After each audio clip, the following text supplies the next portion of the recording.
Nervous system regulation is everywhere. We feel so dysregulated, anxious, exhausted, and unable to sleep. And apparently, our nervous system is the problem. But what if your nervous system is actually the only part of you being completely honest? I thought I needed to regulate my nervous system too. I was always too sensitive, just feeling too much, getting triggered too much and too often. And I spent 2 decades and over $100,000 trying to fix my nervous system with healing, study, techniques, and therapies. So in this video, I'm going to speak about the cruel hoax of nervous system regulation that nobody talks about, why other people may benefit from you being trapped in this never-ending emotional regulation thing, and what transformational coaching with me looks like for those who want a way out. Oh, and I also share with you the real danger of self-regulation that most people don't even see until it's too late. And so, quick background, I'm a transformational coach and author of 5 highly rated books on identity, change, desire, and what happens when spirituality, meditation, and self-improvement stop being enough. And nowadays, I coach mostly other coaches, therapists, and people who lead others. And what I am about to share with you today is not a therapy talk. It is not about becoming better at self-regulation, healing, or fixing yourself. I'll speak about the hidden job that you are doing for yourself and other people around you that keeps emotional regulation necessary, and what happens when you lose that job. So let's dive right into what nobody talks about. Behind any stressful feeling, there is a self-image or the self-identity that you are trying to maintain to survive the situation. And this self-identity affects everything you do or avoid doing, and it is trying to control everything and everyone, including how you are being viewed by others. And so maintaining this self-image is absolutely draining and exhausting. It requires constant vigilance, performance, and this nervous system regulation. And the whole thing is simply unnecessary. Take my current client, Alex. He's an aspiring motivational speaker. He is charming, funny, and has a big TikTok following. But he just quit his job that he hated, and he's looking for a new one while building his own business. And he has a job interview later this week, and he's terrified. Alex believes that jobs are draining because that has always been his experience.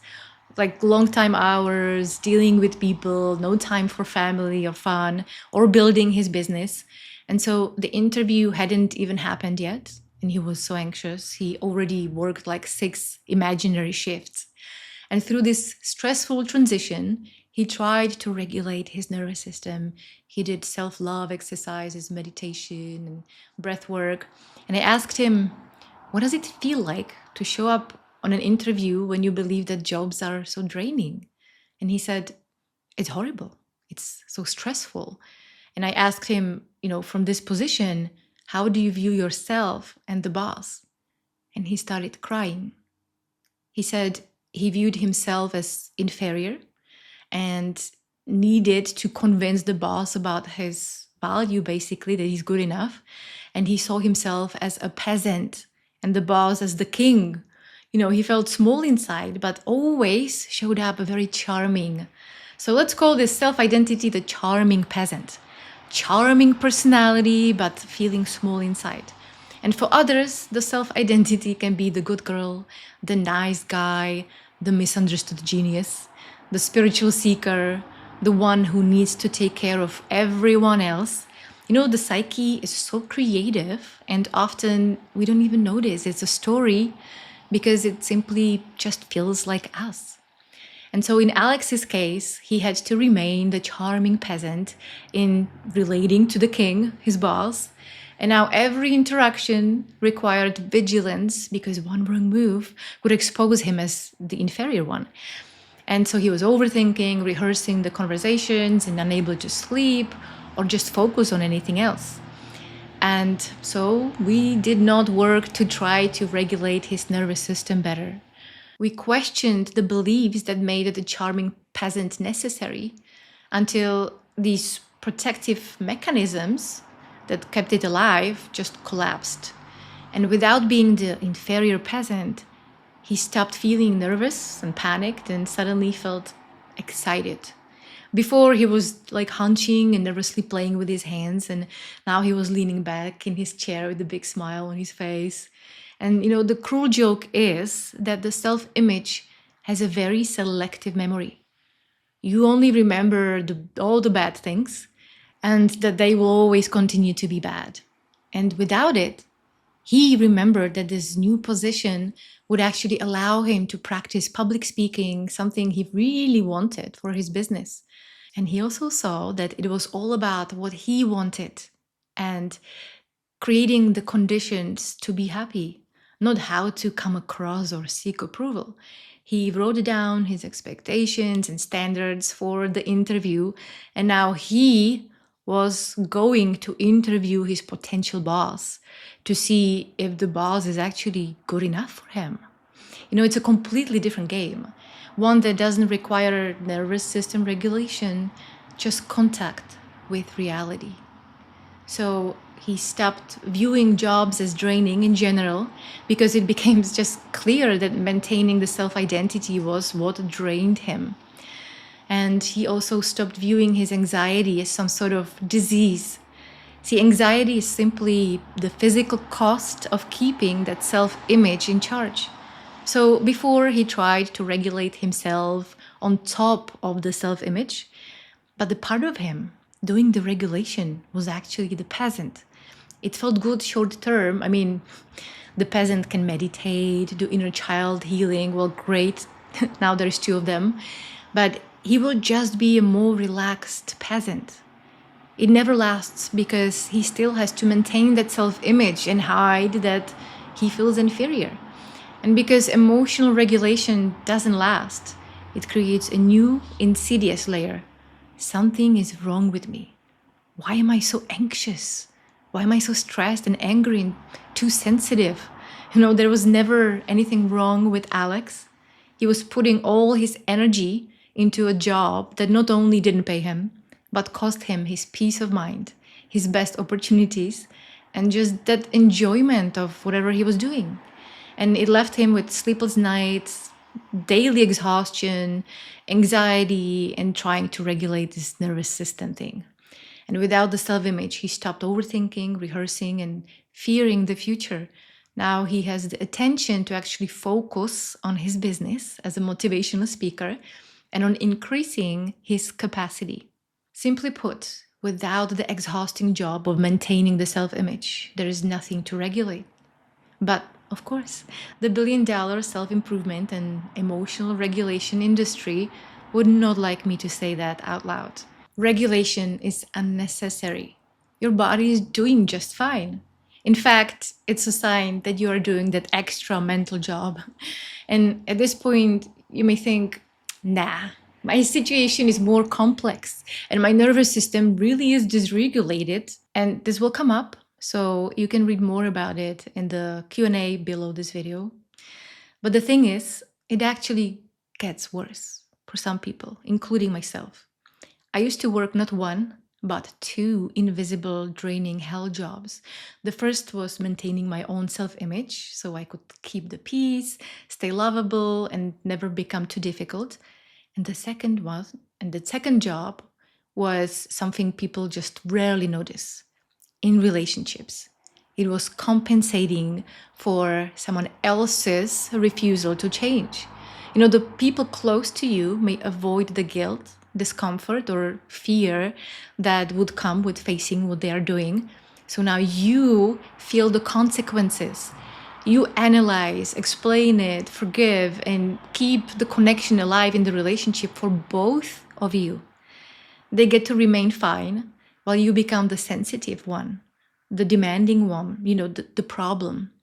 And they do one shitty thing and you read 6 books. So if this sounds familiar, hear me out. You are not the problem. You are exhausted because you are doing free emotional labor for people and paying for it with your peace of mind, your energy, your money, and the best years of your life that will never come back. And somehow the solution is that you have to regulate yourself and heal yourself and figure out why you're struggling.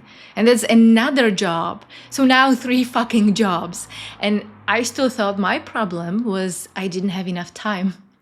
So while the person you are compensating for still thinks they are fine, then you are viewed as the problem because you are the only person visibly struggling. So look, it's not that self-regulation doesn't work. It's worse. It works. And the brutal, cruel part is that nervous system regulation often trains you to tolerate even more.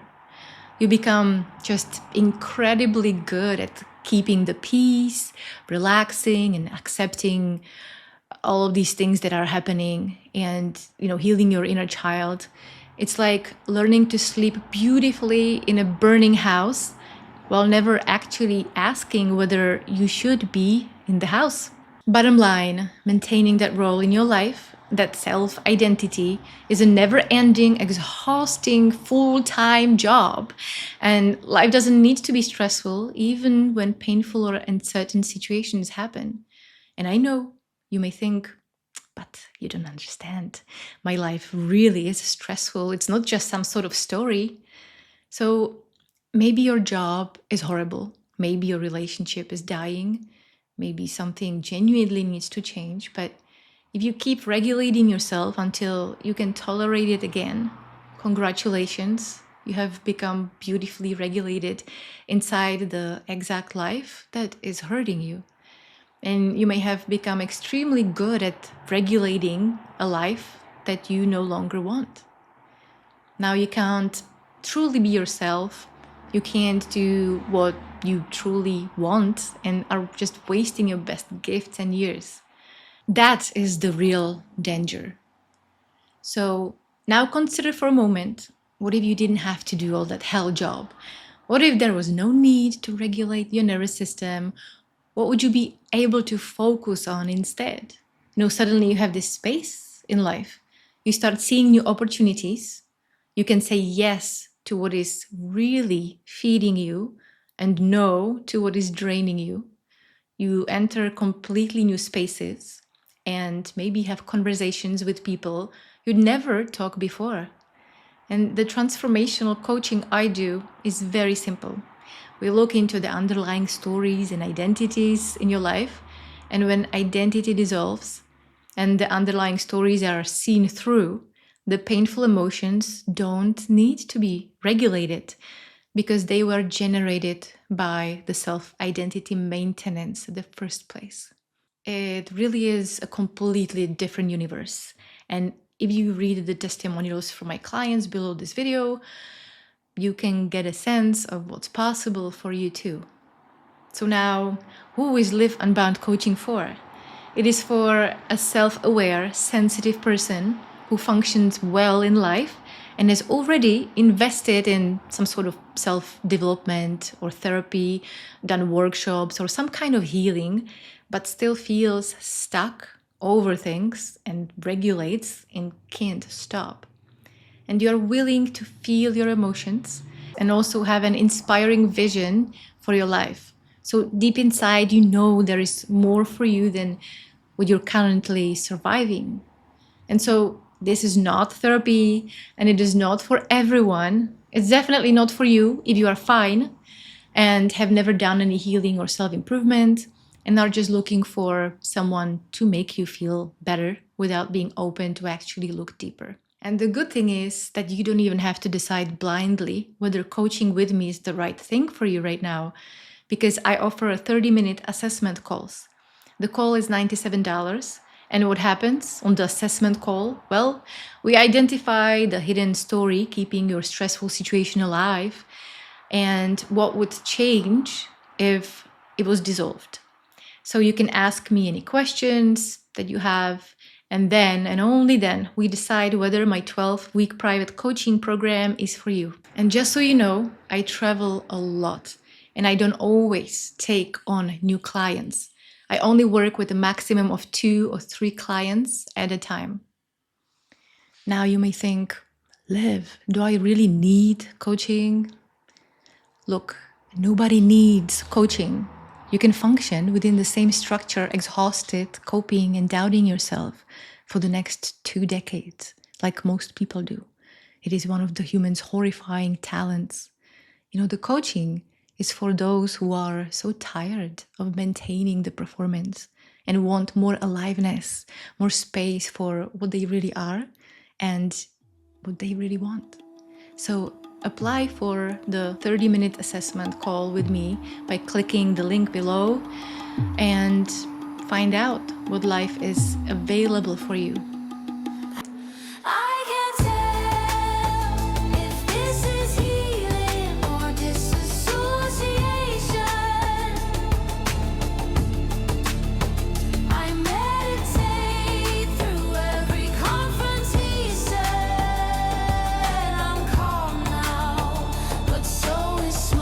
Both of us can make you choose.